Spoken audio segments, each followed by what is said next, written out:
ومن يضلل فلا هادي له وأشهد أن لا إله إلا الله وحده لا شريك له وأشهد أن محمدًا عبده ورسوله أما بعد فإن خير الحديث كتاب الله وخير الهدي هدي محمد صلى الله عليه وسلم وشر الأمور محدثاتها وكل محدثة بدعة وكل بدعة ضلالة وكل ضلالة في النار.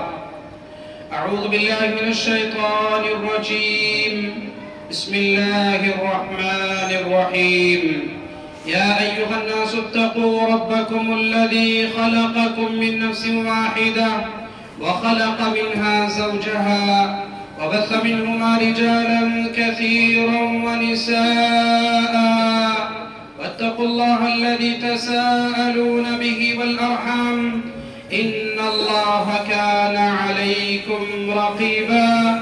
يا أيها الذين آمنوا اتقوا الله وقولوا قولا سديدا يصلح لكم أعمالكم ويغفر لكم ذنوبكم ومن يطع الله ورسوله فقد فاز فوزا عظيما.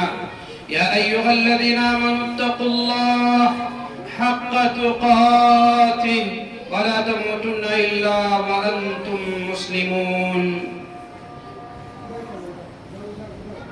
ہر قسم کی تعریف، حمد و ثنا، کبریائی، بڑائی اللہ رب العالمین کے لیے لائق سزاوار ہے. درود و سلام ہو اللہ کے آخری نبی جناب محمد الرسول اللہ صلی اللہ علیہ وسلم پر. اللہم صلی علی محمد وعلی آل محمد کما صلیت علی ابراہیم وعلى آل إبراهيم إنك حميد مجيد. اللهم بارك على محمد وعلى آل محمد كما باركت على إبراهيم وعلى آل إبراهيم إنك حميد مجيد. حاضرین جمعہ، آج کے اس خطبہ جمعہ کا موضوع ہے کہ رمضان المبارک کے اس بابرکت مہینے میں ہم کیسے اپنے شب و روز کو گزاریں، ہم رمضان کیسے گزاریں، اس تعلق سے انشاءاللہ گفتگو کریں گے. قرآن و حدیث کے حوالے سے اللہ رب العالمین سے دعا کرتے ہیں کہ اللہ تعالی ہمیں سچ اور حق بات کہنے کی توفیق عطا فرمائے اور ہم سب کو اس پر عمل کی توفیق عطا فرمائے. آمین. قرآن مجید سورۃ البقرہ آیت نمبر 185 میں ہے. شہر رمضان الذی انزل فیہ القرآن ھدی للناس وبینات من الھدی والفرقان. رمضان المبارک کا وہ بابرکت مہینہ، عظمت والا مہینہ جس میں اللہ تعالیٰ نے قرآن نازل کیا، قرآن اتارا کیا. کیوں؟ اس کا جواب اللہ دیتا ہے. ھدی للناس، یہ قرآن لوگوں کو ہدایت کرنے والا ہے، یہ کتاب ہدایت کرنے والی ہے. اس پوری کائنات میں ایک واحد کتاب ہے جو سب سے صحیح ہے، کریکٹ ہے، اس میں کوئی غلطی نہیں، کوئی خامی نہیں، کوئی مسٹیک نہیں، کوئی تذبذب اور شک نہیں. یہ دنیا کی واحد کتاب ہے جس پر لوگوں نے اعتراض کرنے کی کوششیں کی، اس پر رات دن لوگ ریسرچ کرتے ہیں تاکہ کوئی آیت فالٹ ملے، کوئی غلطی ہو، اور لوگوں کو جو مسلمان دنیا بھر کے اس کتاب پر عمل کرتے ہیں اس کے دل میں شک میں ڈال دیں کہ جو کتاب تم عمل کرتے ہو اس میں کمی ہے، کوتاہی، نعوذ باللہ. اللہ نے چیلنج کیا ہے کئی جگہ پر قرآن کریم میں کہ اگر تمہارے اندر ہمت اور طاقت ہے تو اس کتاب جیسی ایک کتاب لے آؤ، ایک سورت لے آؤ فاتو بسورۃ مثلی، اس جیسی ایک سورت ہی لے کے آؤ، ایک آیت کا ٹکڑا ہی لے کے آؤ۔ اس زمین پر، اس دھرتی پر کوئی انسان پیدا نہیں ہوا ہے جو قرآن کے خلاف اٹھ کے کھڑا ہو جائے۔ تو سب سے پہلے یہ جاننا ہے، ہم مسلمان جس قرآن پر بلیو کرتے ہیں، جس قرآن کو ماننے والے ہم مسلمان ہیں، یہ دنیا کی سب سے واحد کتاب ہے جس کے اندر کوئی غلطی اور کوتاہی اور فالٹ نہیں ہے۔ ذَلِكَ الْكِتَابُ لَا رَيْبَ فِيهِ، there is no any doubt and mistake in this book، اس کتاب کے اندر کوئی خامی اور غلطی نہیں ہے۔ اب سوال یہ ہے کہ اس کتاب میں جو کچھ باتیں ہیں ہمیں اس کو فالو کرنا ہے، ماننا ہے، اس پر عمل کرنا ہے کامیابی کی۔ اللہ تعالیٰ قرآن مجید میں فرماتا ہے یا ایھا الذین آمنوا کتب علیکم الصیام کما کتب علی الذین من قبلکم لعلکم تتقون، اے ایمان والو، یا ھدی للناس نہیں کہا، یا دنیا سے خطاب نہیں کہ اللہ نے، یہاں مسلمانوں سے خطاب ہے۔ مسلمانوں سے اللہ نے اعلان کیا، اے مسلمانوں، اے مومنوں، یا ایھا الذین آمنوا، اے وہ لوگوں جو اللہ پر ایمان رکھنے والے ہو، جو آخرت پر یقین رکھتے ہو۔ اللہ نے فرمایا آمنوا کتب علیکم الصیام، تمہارے پر روزہ فرض کیا گیا ہے، کما کتب علی الذین من قبلکم، جیسا کہ یہ روزہ تم سے پہلے لوگوں پر بھی فرض تھا۔ کیوں؟ جو پورے 30 دن کے روزے رکھتے ہیں، کوئی بھی آپ سے پوچھے مسلم ہے غیر مسلم بھائی ہے، بھائی تم صبح سے لے کے شام تک کیوں کھاتے پیتے نہیں ہو، کیا فائدہ ملے گا؟ اللہ نے اس کا پورے 30 دن کا جواب ایک ٹکڑے میں دیا ہے، لعلکم تتقون، شاید کہ تم متقی بن جاؤ، شاید کہ تم پرہیزگار بن جاؤ۔ تو ہم اپنی زندگی کو جو گزار رہے ہیں، اور خصوصی طور پر ہم جو رمضان گزاریں گے، جو تھکیں گے، جو پریشانی اٹھائیں گے، جو قرآن کی تلاوت کریں گے، جو صبح سے شام تک ہم بھوکے رہیں گے، اللہ نے فرمایا یہ اللہ کا مقصد نہیں ہے، بلکہ لعلکم تتقون، تاکہ تم متقی بن جاؤ، پرہیزگار بن جاؤ، ایماندار بن جاؤ۔ پہلے ڈاکو تھے تو اچھا انسان بن جاؤ، پہلے بے نمازی تھے تو نمازی بن جاؤ، پہلے خائن تھے تو امین بن جاؤ، پہلے چوری کرنے والے تھے تو ایک ایماندار بن کے دکھاؤ۔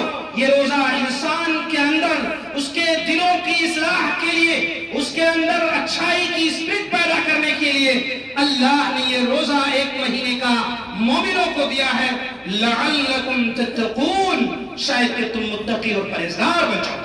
اسی لیے دنیا بھر کے مسلمان یہ روزہ آنے سے پہلے ہی مہینوں بھر چرچے ہونا شروع ہو جاتا ہے، رمضان کتنی تاریخ کو ہے، کون سے دن پڑیں گے، روزہ کس دن کو رکھنا ہے، کتنے تاریخ کو ہوں گے۔ مسلمان الحمدللہ اس کی تیاری کرنا شروع کرتے ہیں، اس لیے نہیں کہ اپنے پیٹھ پر، اپنے گردن پر بھاری بوجھ اٹھائیں، بلکہ خوشی سے۔ ایک چھوٹا سا بچہ بھی 6 سال کا، 5 سال کا بھی گھر میں روزہ رکھتے ہوئے دیکھتا ہے تو اس کے دلوں کے اندر یہ تمنا پیدا ہوتا ہے، یہ خوشی محسوس کرتے ہیں کہ ہم بھی روزے دار بن جائیں۔ اگر روزہ کسی پر ظلم ہوتا تو ہر کوئی اس سے بھاگتا، لیکن ہر مسلمان چاہے چھوٹا ہو یا بڑا ہو، مرد ہو یا عورت ہو، سبھی لوگ اس سے خوش ہوتے ہیں کہ ہم بھی روزہ رکھ لیں اور اچھا انسان بن جائیں۔ میرے عزیزو، یہ روزہ اس لیے آیا ہے کہ ہمارے اندر چینجنگ لائے، بدلاؤ لائے، ہمارے اندر جو کمیاں کوتاہیاں جو ہم پچھلے کر رہے تھے اسے توبہ کریں، استغفار کریں اللہ کے سامنے، اور ایک اچھا انسان، ایک اچھا مسلمان بن کر کے دکھائیں۔ یہ اسلام تو یہ اسپرٹ کے لیے آیا ہے، اسلام اس لیے نہیں آیا ہے کہ مسجد میں نماز پڑھیں اور باہر نکل کر کے چوری کریں، ڈکیتی کریں، گناہ کے کام کریں، نہیں۔ یہ اسلام تمام گناہوں سے، تمام بے حیائیوں سے، تمام بری چیزوں سے روکنے کے لیے آیا ہے، تاکہ ایک مسلمان جب مسلمان ہوتا ہے تو اس سے تمام امیدیں وابستہ ہو جاتی ہیں کہ جھوٹ نہیں بول سکتا، یہ امانت میں خیانت نہیں کر سکتا۔ جب آپ ٹرین میں بیٹھا ہو اور داڑھی والا ہو اور ٹوپی پجامہ کرتا پہنا ہو تو وہ ایک اچھا انسان ہوگا۔ یہ دنیا کو تصور جانا چاہیے، وہ ڈکیت نہیں ہو سکتا۔ جو دنیا کے لوگوں نے ٹیلی ویژن میں دکھا دکھانے کی کوشش کیا ٹوپی داڑھی کو کہ یہ جو ہے ایک دہشت پھیلانے کی کوشش کیا. نہیں میرے عزیزو، اس ہندوستان کی سرزمین نے مسلمانوں نے جو خدمات انجام دیے ہیں، اور جب تک مسلمان ہندوستان میں رہیں گے، دین کے لیے، اپنے وطن کے لیے، اپنی اس دھرتی میں جا رہتے ہیں، اس سماج میں رہنے کے لیے سب سے بہتر انسان بن کے دکھائے گا، اور بن رہے ہیں، اور یہ امید بھی کرتے ہیں کہ انشاءاللہ یہ مسلمان کسی کے لیے برا نہیں ہو سکتے. تو ہم رمضان کے مہینے کے روزے اس لیے رکھتے ہیں تاکہ ہم اپنا بھی چینجنگ کریں، بدلاؤ کریں، اور دوسروں کے لیے بھی ہم نفع بخش انسان بن کر کے دکھائیں. یہی پورا خلاصہ ہے پورے رمضان کا. اور پھر آخر میں اس کا فائدہ کیا ہوگا؟ اللہ تعالیٰ مومنوں کو، مسلمانوں کو اس کام انجام دینے کی وجہ سے، اچھے کام کرنے کی وجہ سے اللہ انہیں جنت الفردوس میں جگہ عطا فرمائے گا. اللہ مومنوں کو جنت میں جگہ عطا فرمائے گا صرف اس روزہ رکھنے کی وجہ سے. تو اسی لیے ہمارے دلوں میں طرف ہوتی ہے، ہم مسلمان اس کے لیے جو ہے کوششیں کرتے ہیں، اور اس کے لیے ہم ایک دوسرے کو تیار کرتے ہیں روزہ رکھنے کے لیے. اب سوال یہ ہے، یہ جو مہینہ آنے والا ہے یہ ہمارا ایک طرح سے مہمان ہے، اس کا رسپیکٹ کرنا ہے، اسے عزت اور تکریم کرنی ہے. جس طرح سے ایک مہمان کام کرتے ہیں، اور مہمان کوئی برسوں نہیں رہتا ہے، ایک دن، 2 دن، 3 دن. اسی طرح سے اللہ نے قرآن مجید میں فرمایا ایام معدودات، چند دن. کس طرح سے رمضان داخل ہوا روزہ، اور کس طرح سے چلا گیا پتہ بھی نہیں چلا. اس سے پتہ چلتا ہے کہ ہم اس کی تیاری کریں. یہ بہت نیک لوگوں کو، یا بہت اچھے نصیبے والے کو اللہ نوازتا ہے جو نصیب والے ہیں. ہم میں سے کتنے ایسے مسلمان تھے جو پچھلے سال روزے دار تھے، اس مہینہ کو پائے، اور یہ مہینہ آنے سے پہلے وہ دنیا سے رخصت ہو گئے. اور کتنے ایسے ہوں گے جو رمضان سے پہلے ہی دنیا سے چلے جائیں گے. لیکن بڑا ہی خوش نصیب ہوگا وہ آدمی جو رمضان کے روزے کو رکھے گا. اللہ کے نبی صلی اللہ علیہ وسلم کی حدیث ہے، آپ صلی اللہ علیہ وسلم ایک روز منبر پر چڑھے اور آپ نے آمین فرمایا، پھر دوسرے پر رکھا آمین کہا، اور تیسرے پہ آمین کہا. صحابہ نے عرض کیا اللہ کے رسول، آج ہم نے آپ کو جو ہے منبر پہ خطبہ دیتے وقت ہم نے آپ کو تھوڑا الگ سا پایا، اس کا معاملہ کیا ہے؟ آپ صلی اللہ علیہ وسلم نے فرمایا جب ہم پہلے سیڑھی پہ قدم رکھے تو آمین کہا. اس کا مطلب یہ ہے کہ فرشتے جبریل علیہ السلام آئے اور کہا کہ جو آدمی رمضان کے مہینے کو پالے اور اللہ سے مغفرت نہ کرا لے روزہ رکھ کر کے، وہ بڑا بدنصیب آدمی ہے. آمین میں نے اس کے جواب میں کہا. اور اسی طرح سے جب میرا نام آئے تو صلی اللہ علیہ وسلم نہ کہے تو بڑا بدنصیب آدمی ہے، تو اس پر آمین کہی. اور اسی طرح سے جب ماں باپ بڑھاپے کے عالم میں پہنچ جائے اور اس کا سیوا نہ کرے، اس کی خدمت نہ کرے، اس کی رسپیکٹ نہ کرے، تو بڑا بدنصیب آدمی ہے. جبریل علیہ السلام نے کہا تو اس کے جواب میں میں نے آمین کہی. تو پتہ یہ چلا میرے عزیزو کہ رمضان کے جو مہینے ہیں یہ مغفرت کا مہینہ ہے، اپنے گناہوں کو بخشوانے کا مہینہ ہے، توبہ کا مہینہ ہے، استغفار کا مہینہ ہے. یہ مال سمیٹنے کا مہینہ نہیں ہے، یہ پوری اور پکوڑی اور ظہر سے لے کر کے مغرب تک کھانا پکوان کا مہینہ نہیں ہے. یہ روزہ اس لیے آیا ہے تاکہ تمہارے دلوں کے اندر جو جنگ لگ گئے ہیں اس کی دھلائی کرنا ہے، اس کی صفائی کرنی ہے. جو گندگی ہے سال بھر کے اندر، جو جنگ لگے ہوئے ہیں، وہ سروسنگ کا مہینہ ہے، اس کی صفائی کا مہینہ ہے. تو یہ وہ مہینہ ہے، یہ کھانے پینے کا مہینہ نہیں ہے. کھانے پینے کا مہینہ عید سے شروع ہوگا آپ کا. جتنا کھانا کھائیے، جتنے شادی بیاہ اٹینڈ کرنا کریے. یہ مہینہ روزہ رکھنے کا مہینہ ہے. اللہ کے نبی صلی اللہ علیہ وسلم فرماتے ہیں من صام رمضان ایمانا واحتسابا غفر له ما تقدم من ذنبه. جس نے رمضان کے روزے ایمان کے ساتھ رکھا اور محاسبہ نفس، یعنی من صام رمضان ایمانا واحتسابا، اور اجر و ثواب کی نیت سے رکھا، کس سے دکھاوا نہ ہو، ریاکاری نہ ہو، بس اللہ کے لیے رکھ رہا ہو. ایک روزے دار چاہے تو گھر کے اندر گھس کے کھا سکتا ہے لیکن نہیں کھاتا ہے. کیوں؟ وہ اللہ کے لیے روزہ رکھتا ہے. تو اللہ کے نبی صلی اللہ علیہ وسلم فرماتے ہیں، صحیح بخاری اور صحیح مسلم میں یہ حدیث موجود ہے، تو آپ صلی اللہ علیہ وسلم نے فرمایا غفر له ما تقدم من ذنبه، اس کے سارے پچھلے گناہ معاف ہو جاتے ہیں سوائے کبیرہ گناہ کے. وہ گناہ جس کے لیے توبہ ضروری ہے، باقی چھوٹے موٹے گناہ معاف کر دیے جاتے ہیں روزہ رکھنے سے. اسی طرح سے اللہ کے نبی صلی اللہ علیہ وسلم فرماتے ہیں وَمَنْ قَامَ لَيْلَةَ الْقَدْرِ ایمانا واحتسابا غفر له ما تقدم من ذنبه. جس نے ایمان کے ساتھ اور اجر و ثواب کی نیت رکھتے ہوئے قیام اللیل کیا، تراویح پڑھی، رات کی نمازیں پڑھی، تو اس پڑھنے کی وجہ سے، ایمان کے ساتھ پڑھنے کی وجہ سے، اجر و ثواب کی نیت کرتے ہوئے پڑھنے کی وجہ سے، غفر له ما تقدم من ذنبہ، تو اس کے پچھلے گناہ معاف کر دیے جاتے ہیں۔ میرے عزیزوں، میرے بھائیوں، یہ جو مہینہ آنے والا ہے، ہم جو غیر طریقے سے اپنی زندگی گزار رہے تھے، نماز نہیں پڑھتے تھے جماعت کے ساتھ، تو نمازی بن جائے اور پہلے صف میں آ کر کے موجود ہو جائیں اور قرآن کریم کی کثرت سے تلاوت کریں۔ اللہ نے فرمایا یہ کتاب ہدی للناس، لوگوں کو ہدایت کرنے والی ہے، یہ دنیا انسانیت کی ہدایت والی کتاب ہے۔ سب لوگ اس کتاب سے فائدہ اٹھا سکتے ہیں، چاہے وہ مسلمان ہو چاہے وہ غیر مسلمان ہو۔ یہ قرآن تمام لوگوں کے لیے ہے، صرف مسلمانوں کی کتاب نہیں ہے، یہ تمام لوگوں کی کتاب ہے۔ اگر اس کتاب کی رسپیکٹ کرتے ہیں تو سب لوگ کرتے ہیں اور سب لوگوں کو کرنا چاہیے، اور اگر کوئی مسلمان یا غیر مسلمان اس کتاب کی توہین کرتے ہیں، اس کو نقصان پہنچانے کی کوشش کرتے ہیں، تو اس کا مطلب وہ اپنی کتاب کو نقصان کر رہے ہیں۔ کیوں جی میں فرماتا ہے وَمَا أَرْسَلْنَاكَ إِلَّا رَحْمَةً لِلْعَالَمِينَ، اور ہم نے نہیں بھیجا مگر آپ صلی اللہ علیہ وسلم کو تمام جہان والوں کے لیے رحمت بنا کر کے۔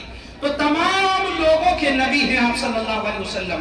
تمام لوگوں کو چاہیے کہ اپنے آخری نبی کی بات کو مانے، چاہے وہ ہم مسلمان میں سے ہوں یا غیر مسلمان میں سے ہوں۔ رسول اللہ صلی اللہ علیہ وسلم سب کے نبی ہیں، اگر رسول اللہ صلی اللہ علیہ وسلم کی توہین کرتے ہیں تو چاہے وہ مسلمان ہو چاہے وہ غیر مسلمان ہو، تو اس کا مطلب ہے وہ اپنے نبی کی توہین کر رہا ہے۔ میرے عزیزوں، میرے بھائیوں، اس سے پتہ چلتا ہے کہ یہ جو ہے رمضان، سبھی لوگ اس کی رسپیکٹ کریں اور کھلے انداز میں کھائیں پیئیں نا، بلکہ اگر آپ مجبور ہیں، آپ روزہ نہیں رکھ سکتے ہیں، تو آپ کم سے کم چھپ کر کے کھائیں، روزے داروں کے سامنے کھانے پینے سے بچیں، کیونکہ رسول اللہ صلی اللہ علیہ وسلم نے منع کیا ہے۔ اس سے جو روزے دار ہیں ان کے دلوں میں تکلیف ہوگی۔ کھانے کی کوئی منع نہیں ہے، اگر آپ بیمار ہیں، کسی پریشانی میں ہیں یا مسافر ہیں تو کوئی حرج کی بات نہیں، لیکن تھوڑا اس کی عزت اور رسپیکٹ کریں۔ دو باتیں اور ہیں، اللہ تعالیٰ نے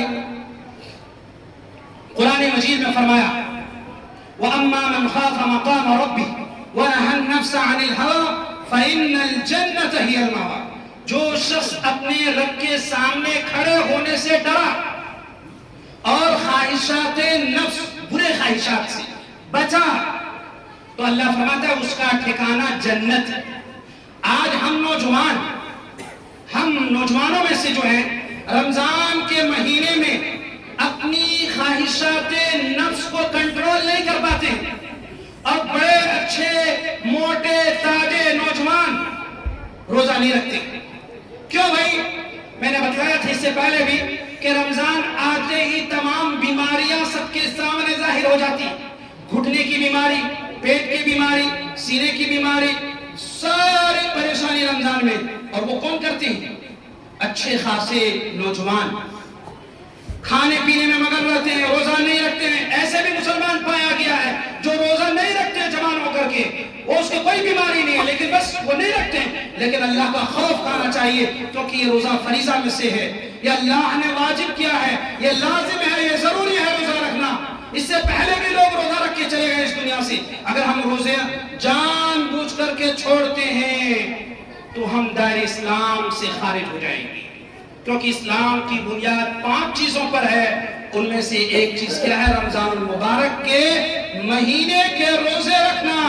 اگر ہم رمضان کے مہینے کے روزہ نہیں رکھیں گے تو ہم اسلام سے نکل جائیں گے، ہم مسلمان نہیں رہیں گے۔ دوسری چیز ہے میرے عزیزوں تقوی۔ ہم اس مہینے کو کیسے گزاریں؟ تلاوت قرآن سے گزاریں، قیام اللیل کریں، روزہ رکھیں اور اپنے اندر تقوی پیدا کریں۔ تقوی کا مطلب ہوتا ہے اللہ کا ڈر اور خوف، گناہوں سے بچنا، نیکی کی طرف سبقت کرنا، اچھائی کی طرف آگے بڑھنا۔ اللہ کے نبی صلی اللہ علیہ وسلم کے بارے میں آتا ہے وَكَانَ أَجْوَدُ مَا يَكُونُ فِي رَمَضَانَ کہ آپ صلی اللہ علیہ وسلم رمضان المبارک کے مہینے میں سب سے زیادہ سخی ہو جاتے تھے صدقہ و خیرات کرنے میں. تو اس کو آپ لازم پکڑیے اور اللہ کا خوف اپنے دلوں میں پیدا کیجئے. آج دنیا بھر میں مسلمان جو ہے ایک پچھڑنے کی وجہ یہ ہے ہم برائی اور گناہ اس دھڑلے کے ساتھ کرتے ہیں یہ سوچتے ہیں کہ ہمارا رب ہم کو نہیں دیکھ رہا ہے. نہیں، اللہ دیکھ رہا ہے لیکن اللہ آپ کو مہلت دے کے رکھا ہے. آپ کے عیبوں کو آپ کے کمیوں کو اللہ نے چھپا کر کے رکھا ہے. جب اللہ ظاہر کر دے گا اللہ لوگوں کے سامنے کر دے گا تو پھر ذلیل و رسوا ہو جائیں گے. تو میرے عزیزوں اللہ کا ڈر اور خوف پیدا کریں اور اس ماہ مقدس کا احترام کریں اور جس طرح قرآن و حدیث میں رمضان المبارک کے روزے رکھنے کے لیے کہا گیا ہے اسی سنت کے مطابق تمام روزوں کو رکھیں. انشاءاللہ دنیا میں بھی کامیابی ملے گی اور آخرت میں بھی کامیابی ملے گی. اللہ قرآن مجید میں فرماتا ہے وَمَن يَتَّقِ اللَّهَ يَجْعَل لَّهُ مَخْرَجًا وَيَرْزُقْهُ مِنْ حَيْثُ لَا يَحْتَسِبُ وَمَن يَتَوَكَّلْ عَلَى اللَّهِ فَهُوَ حَسْبُهُ. جو شخص اللہ سے ڈرتا ہے اللہ انہیں ایسی جگہوں سے روزی نصیب فرماتا ہے جو اس کے وہم و گمان میں نہیں ہوتا ہے اور اللہ ان کی پریشانیوں سے نکلنے کے راستے ہموار کر دیتا ہے. جو شخص اللہ پر بھروسہ کرے گا اللہ اس کے لیے کافی ہے. گھبرانا نہیں ہے، یہ وقتی دنیا ہے، یہ ٹیمپریری ہے، یہ چند دنوں کے ہم اس دنیا میں آئے ہیں. اس دنیا کے بعد ایک اور دنیا ہے جہاں حساب و کتاب ہوں گے اور ہمیں اپنے کیے کا پورا جو ہے بایو ڈاٹا یہ ہماری جو ہے سب کچھ اللہ کے سامنے ہوگا اور اللہ فیصلہ فرمائے گا یا تو جنت میں رہیں گے یا تو جہنم میں رہیں گے. جو اچھے لوگ ہوں گے وہ جنت میں جائیں گے، جو کچڑے والے لوگ ہوں گے جو برے لوگ ہوں گے اللہ انہیں جہنم میں ڈال دے گا. تو میرے عزیزو اللہ کا ڈر پیدا کریں، خوف اپنے دل میں کریں، اللہ پر بھروسہ کریں. اللہ تمام مشاکل سے نکالے گا، تمام پریشانیوں سے اللہ نجات دے گا، اللہ آپ کو ہدایت دے گا. اللہ پر بھروسہ کریں گے تو کامیاب ہو جائیں گے. اللہ کا خوف پیدا کریں. ہم ان لوگوں کی طرح نہیں ہیں، ہم مغرب کی طرح نہیں ہیں، ہم امریکہ کی طرح نہیں ہیں، ہم دوسرے اور جو ادیان ماننے والے کی طرح نہیں ہیں جو لوگوں کو ایک طرف انسانیت کا درس دے رہا ہو، لوگوں کو انسانیت ہیومن رائٹس کے بارے میں بتا رہا ہو اور ایک جزیرے پہ اندر بیٹھ کر کے امریکہ کا ایک صاحب جو دنیا میں بلاتکاری گناہ جرائم کا اڈا بنا کر کے رکھا ہو. ایک طرف جو انسانیت کا جو ہموار، ایک طرف انسانیت کا رہنما اور لیڈر کہنے والا آدمی، وہ قومیں اور وہ جماعتیں وہ ملکیں جو دنیا کے مسلمانوں کو خواتین کو یہ درس دیتے کہ تم اپنے گھروں سے نکلو، تمہارے گھر والے، تمہارے مسلمان، تمہارے شوہر، تمہارے باپ، تمہارے خاندان کے لوگ تمہیں تمہارا حقوق نہیں دے رہا ہے. لیکن اہل مغرب دیکھو ہماری خواتین کو دیکھو روڈوں پر آ گئے ہیں، آزاد پھر رہے ہیں. دنیا نے دیکھا کہ کس طرح ایک شخص امریکہ کا رہنے والا جس کا نام ایپسٹین ہے وہ امریکہ میں پیدا ہوا، ان کا مذہب یہودیت تھا، وہ ایک پڑھا لکھا انسان، ایک ٹیچر تھا، ایک اسکول میں پڑھاتا تھا. کچھ دنوں کے بعد اسکول سے بھاگ گیا، چھوڑ دیا، پڑھانا چھوڑ دیا. اس کے پاس پیسے جمع ہوئے اور دھیرے دھیرے کروڑ پتی لوگوں سے ملنا شروع کیا، پونجی پتی والوں سے ملنا شروع کیا، بڑے بڑے نیتاؤں کے ساتھ دوستی کی، خوب پیسہ جمع کیا اور امریکہ کے اندر ایک جزیرہ ٹاپو جو پانی اور سمندروں کے بیچ میں جو ابھرے ہوئے حصے ہیں ایک بہترین محل تعمیر کیا. معلوم ہے اس محل میں کیا ہوتا تھا؟ یہ کہنا ضروری کیونکہ میڈیا والے جو اسلام کو بدنام کرنے والے لوگ ہیں وہ سن لیں اسلام قرآن کا نام ہے، اسلام محمد رسول اللہ صلی اللہ علیہ وسلم کی ٹیچنگ کا نام ہے، آپ کی تعلیمات کا نام ہے. جس طرح مسلمان منبر پر کھڑے ہو کر کے بولتے ہیں اسی طرح مسلمان اپنے عمل سے ثابت کرنے کی بھی کوشش کرتے ہیں. لیکن ہم ان لوگوں کی طرح نہیں ہیں. ایک طرف دنیا کے سامنے یہ کہتے ہیں کہ ہم انسانیت کے خیر خواہ ہیں، انسانیت کے بھلا کرنے والے ہیں، لیکن ہم نے دیکھا 10 سال سے لے کر 14 سال کے بچیوں کو اس جگہ پر رکھا جاتا اور بڑے بڑے نیتا، بڑے بڑے وزراء، منسٹر دیگر ملکوں کے پڑھے لکھے لوگ وہاں آتے آرام کرتے اور ان کو کھیلنے کے لیے، ان کے جسموں سے کھیلنے کے لیے چھوٹی چھوٹی بچیاں رکھی ہوئی تھی اور ان بچیوں سے بدپھیلی کرتے، ان کو کاٹ کر کے کھا جاتے اور برائی کرتے۔ جب برائی کا گھڑا پھول ہو گیا تو دنیا والوں نے دیکھا کہ جو اسلام آیا تھا لوگوں کو تعلیم دینے کے لیے، جس کو برا بھلا کہنے والے لوگ تھے، خود منہ کے بل گر گئے۔ خود دنیا نے دیکھا ان کے برے کرتوت، جو 35 لاکھ کتنے 35 لاکھ فوٹو ویڈیوز کی فائل بنائی، کیمرہ نصب کیا اور اس کو امریکہ کی کورٹ نے دنیا کے سامنے دکھایا کہ دیکھو ہماری گندگیاں، ہمارے جرائم کتنے تھے۔ صحیح بات بول رہے۔ اب اگر یہ واقعہ سچ ہے تو سچ ہے، اگر اس کو بناوٹی کیا گیا ہے تو اللہ بہتر جانتا ہے، ہم انسان ہیں۔ لیکن جس طرح ہم لوگوں نے یہ باتیں دنیا بھر میں سنی ہے، جو چھوٹی چھوٹی بچیوں کی چیخیں نکل رہی تھی، اسلام کبھی اس چیز کو انجام نہیں دیتا، اور جو کوئی انجام دیتا ہے اس کا کنڈیم کرتا ہے اسلام۔ تو میرے عزیزو، یہ مغربیت جو تم نے دیکھا، جو مغربیت کی بڑی پبلسٹی ہو رہی تھی، جو دیکھ رہے تھے، ایک طرف اس کا نیچے کھوکھلا ہے، اس کے اندر کچھ باقی نہیں ہے۔ اگر کسی میں دم ہے، خم ہے، تو اسلام ہے، جو عورتوں کے بھی حقوق دیتے ہیں، جو بچوں کے بھی حقوق دیتے ہیں، جو مردوں کے بھی حقوق دیتے ہیں، جو والدین کے بھی حقوق بنائے ہیں۔ اسلام تمام لوگوں کے لیے امن چاہتا ہے، سلامتی چاہتا ہے، خیر خواہی چاہتا ہے، بھلائی چاہتا ہے۔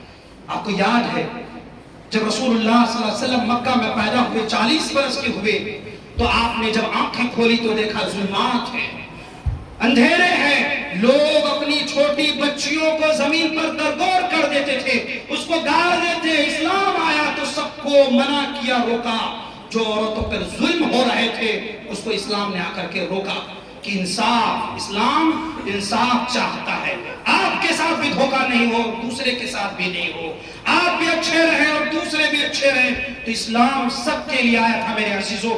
اس سے پتہ چلا کہ یہ مہینہ جو رمضان کا آ رہا ہے، اس پر اپنے اندر چینجنگ لائیے، بدلاؤ لائیے، اور دنیا کو مت دیکھیے، بڑی بڑی عالیشان محلات کی طرف مت جائیے۔ اس کے اندر بہت کھوکھلا ہے، اس کے اندر وہ دم نہیں، اس کے اندر وہ خم نہیں، اس کے اندر سچائیت نہیں، اس کے اندر اب کچھ باقی نہیں ہے۔ اپنی عورتوں کو بچائیے، اپنے بچوں کو بچائیے۔ جو اسلام نے حقوق بیان کیا ہے، چاہے وہ بچوں کے حقوق ہو، چاہے لڑکیوں کے حقوق ہو، چاہے بہنوں کے رائٹس ہو، وراثت میں جو زمین جائیداد ملتے ہیں اس کو دو میرے عزیزوں، نہیں تو قیامت کے دن ہم گنہگار ہوں گے۔ اس لیے اس کا پورا خیال رکھیں۔ تو یہ چیز اگر ہم کریں گے تو انشاءاللہ ہم دنیا میں کیا، مسلمان کیا ہیں؟ اللہ نے قرآن مجید میں فرمایا کنتم خیر امہ اخرجت للناس، تم بہترین امت ہو۔ کس نے کہا؟ اللہ نے۔ کہاں کہا؟ قرآن میں۔ کنتم خیر امہ اخرجت للناس، جو لوگوں کے لیے نکالے گئے، لوگوں کی ہدایت کے لیے۔ آپ داعی ہو، آپ لیڈر ہو، آپ سماج کے قاضی ہو، آپ اس کی جو ہے، آپ لوگوں کو جو بھٹکے ہوئے لوگ ہیں ان کو اسلام کے بارے میں بتائیے، اسلام کے بارے میں سمجھائیے، دین کے بارے میں سمجھائیے، انسانیت کے بارے میں بتائیے۔ واللہ کہتا ہوں جتنا قرآن پڑھنے والا انسانیت کے بارے میں جاتا ہے، دنیا کے لوگ کوئی نہیں جان سکے۔ جتنا انسانیت کی بات قرآن کرتا ہے، محمد رسول اللہ صلی اللہ علیہ وسلم کی حدیث کرتی ہے، اتنا اور کوئی کتاب اس زمین پر نہیں ہے جو انسانیت کے بارے میں بات کرے، جو انسانیت کے ہیومن رائٹس کے بارے میں بات کرے۔ یہ صرف یہ اسلام میں ہے۔ تو میرے عزیزوں، ہم مسلمانوں سے یہ گزارش کریں گے کہ آپ لوگ دوسرے کے لیے خیر خواہ بنے، دوسروں کو بھلائی کا حکم دیں، جو کوئی گناہ کر رہے ہیں اس کو روکنے کی کوشش کریں، اور اس کو اچھے اسلوب کے ساتھ، اچھے بیان کے ساتھ اس کی تبلیغ کریں۔ اور آپ کے ہر محلے میں، ہر سماج میں عالم دین ہوتے ہیں، امیر ہوتے ہیں، سماج کا بڑا ہوتا ہے، اس کو رسپیکٹ کریں، سیدھے ڈائریکشن کی طرف جائے، سیدھے راستے کی طرف جائے، اپنے امیروں کی بات مانے۔ عرب میں کہا جاتا ہے کہ جو ہے لا تقتلوا اسودکم، لا تقتلوا اسودکم فتاکلوا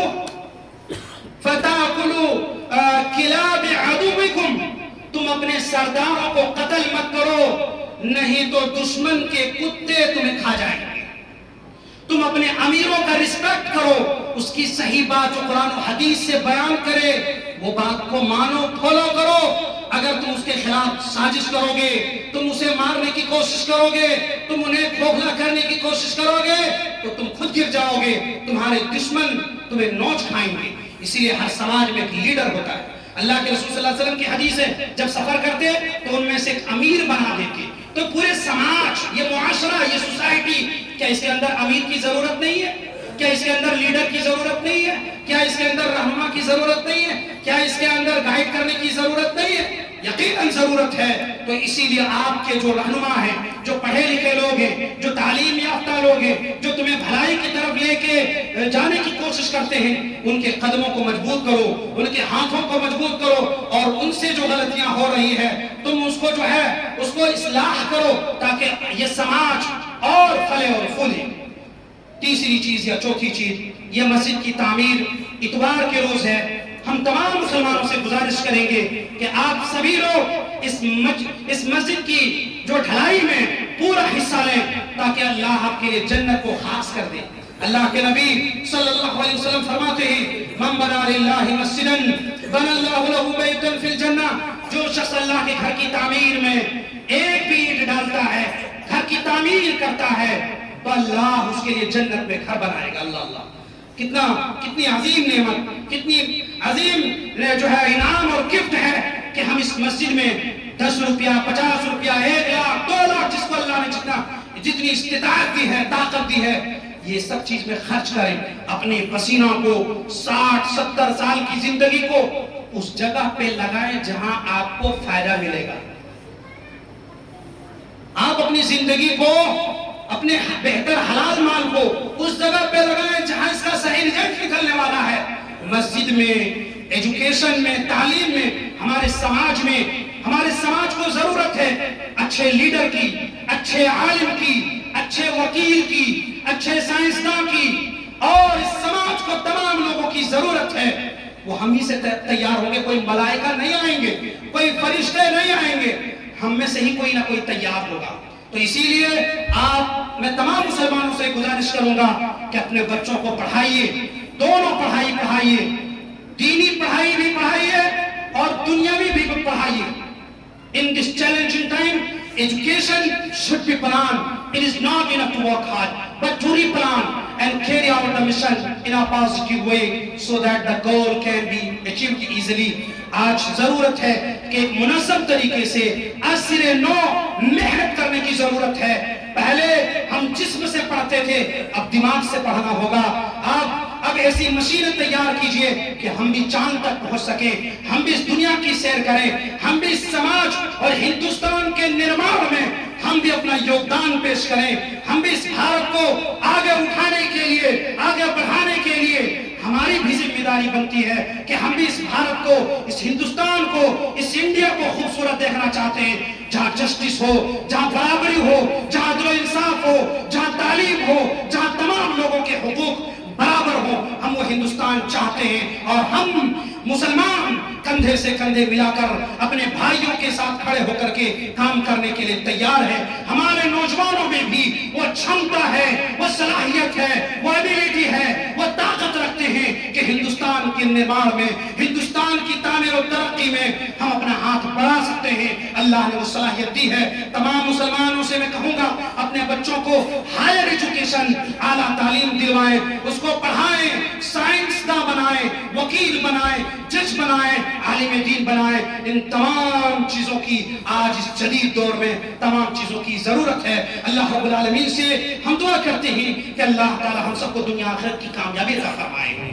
اللہ تعالی ہم سب کو اس ماہ مقدس کی رسپیکٹ کرنے کی توفیق عطا فرمائے، اچھے طریقے سے اس ماہ مبارک کو، اس مبارک کے روزے کو رکھنے کی توفیق عطا عطا فرمائے، تلاوت قرآن کی توفیق عطا فرمائے، تسبیح و تحلیل کرنے کی توفیق عطا فرمائے، اور ہم اپنے گناہوں سے اللہ کے سامنے توبہ کرتے ہیں کہ اللہ ہم گنہگار ہیں، ہم خطا کار ہیں، اللہ تو پاک ہے، تو بلند ہے، وَلِلَّهِ الْمَثَلُ الْأَعْلَىٰ، اے اللہ تو ہم مسلمانوں کے اندر اتفاق پیدا فرما دے، ہمارے اندر جو کمیاں ہیں، جو کوتاہیاں ہیں، اے اللہ تو دور فرما دے، اے اللہ تو ہمارے دلوں میں رحم، الفت اور محبت ڈال دے، اور جو ہمارے بیچ میں جو رنجشیں ہیں اے اللہ تو دور کر دے، اللہ ہم سب کو ایمان اور اسلام پر باقی رکھ، اور جب ہمارا خاتمہ ہو تو ایمان بالخیر فرما، آمین، وآخر دعوانا ان الحمدللہ رب العالمین۔